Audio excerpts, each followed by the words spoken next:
Hashama harka bunee kabajamtootaa fi hordoftoota kiyya guyyaa irraa kanaas qoosaa teenya paartii 5 walitti deebineetii jira jechuudha. Qoosaan teenya tan guyyaa irraa ta'u maal jetti laata? Mee waliin ichitti haa dabalu.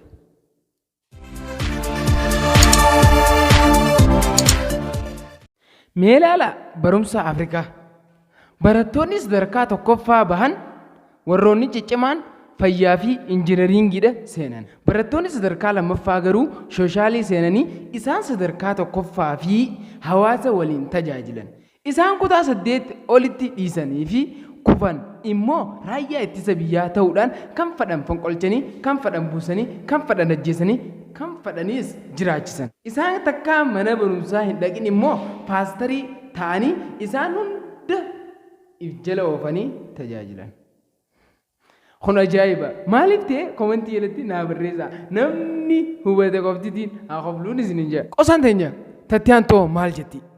Xiyyaa tokkotu jaalallee isaa wajjin mana isaaniitti guyyaa guutuu qamaa oleetuma erga qamaa olee wayita makriibaa tana roobni itti cabse. Erga roobni itti cabsee booda inninis xiqishoo taa'eeti roobni roobu jira waan ta'eef isinis akkam jetteen har'a asuma bultaatii deemeetiin deeraa seenee akka ajaa'ibaatti afata nu tolchaati asumatti na eegi jetteen hayyee je'een innis isinis deemtee afata deeraa keessaa tolchitee yeroo as baatu xiyyaan jiidheeti akkanatti ajjee eegu jira maaltu akkana jisiisee jettee yeroo gaafattu yoo maal jeen gaariidha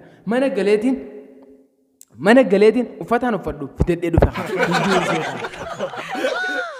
akkana ijuu namoonni biyya Ameerikaa jiran yeroo badii balleessan gara mana hidhaa geessan.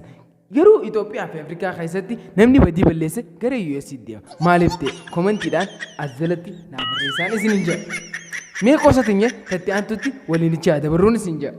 Gaafa kaan akkanumatti namoonni lama karaarra bahanii nama karaa deemu qabanii gaafii gaafachuu eegalan. Osuma gaafii gaafachaa jiranii xiyyaan tokko gulufaa dhufe. Osoo gulufaa dhufe qabanii gaafii gaafatan. Mee gaafiin isaanii san maal jetti? Wanta siif yooniin takka godhe ollaa keetiif kudha takka godhuuf maalii je'ee silaa rabbiin si gaafate maal jetteeti deebistaaf maal naa godhi jettaan ja'anii hiyyaa kana gaafatan. Hiyyaanis akkam je'ee mala dhawatee deebise hammeenya ilma namaa jechuudha. Ani ija takka na dhaamsiin ja'anii je'e ija takka innaa isa dhaamsee ollaa isaanii kudha takka dhaamsuu isaati lachuu dhaamsuu isaatiif deemaa jechuudha. Akkana hin jiru uummanni adiin kun waa qusachuudhaan Itoophiyaa tana hin gahan. Maaliif jennaan jechi naawuleej jedhu kun akka keenyatti naawuleej yoo ta'e diibii keen maal as keessaa godha jettanii yaaddu. Haa qusasan itti maal isin jedha. Qosa tan guyyaa irraa xiyyaa tokkotu jaartii takka fuudhe. Erga jaartii takka fuudhee booda jidduu takkatti wal didanii addayyaasuudhaaf manguddoon tokko gatta teessee jiru. Wal didanii wal ta'uu didanii akka adda bahan murteessan. Erga akka adda bahan murteessanii booda jaarsarraa jibbaa isii waan maallaqa guddaa tokko fudhanii jaartiidhaa kanan. Jaartiinis deemteetuma waggaa tokko booda hoteela guddaa tokko moggaafatte. Hoteela guddaa kanatti maqaa isaa maal jettee moggaafatte laata?